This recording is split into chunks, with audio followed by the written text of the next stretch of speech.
Now let's see this reaction. You have here ethene with bromine in presence of light.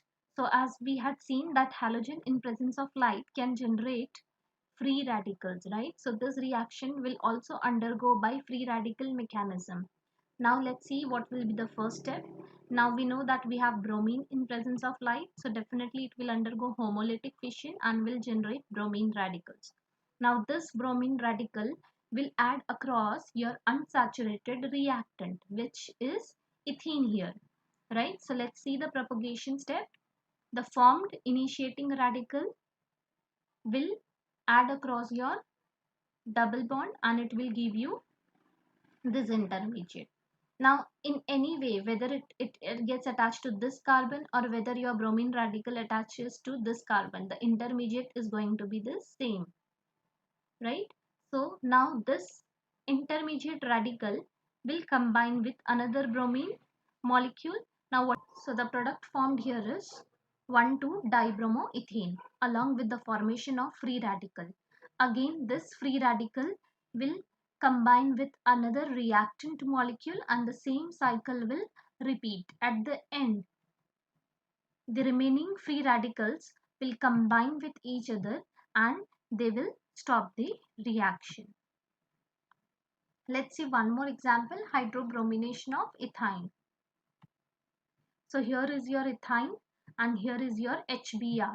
As you can see here, there is no condition mentioned. There is no light, neither this reaction is carried out in presence of peroxide. So what do you think so? How this reaction will proceed? Definitely your ethyne.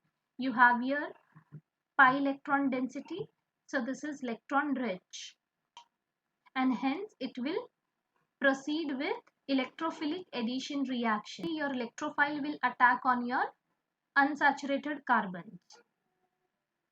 So whether it gets attached to this carbon or this carbon, your carbocation intermediate is going to be the same one, and then the carbocation will be attacked by your negative part of the reagent, that is bromide in this case, and the product will be this.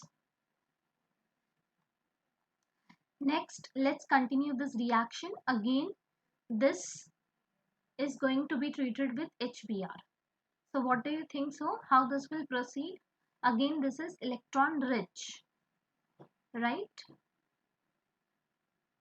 As you have your pi electron density, your electrophile must get attached to carbon having higher number of hydrogens. So definitely this is going to give you this product, 1,1-dibromoethane. And if the same reactant is treated with HBr in presence of peroxide, we know that this will result into anti-Markovnikov's addition. So here, if you see, the negative part of the reagent will not go to carbon carrying less number of hydrogen atom. Instead, will go to carbon having greater number of hydrogen atom. So your end product will be 1,2-dibromoethane. Thank you.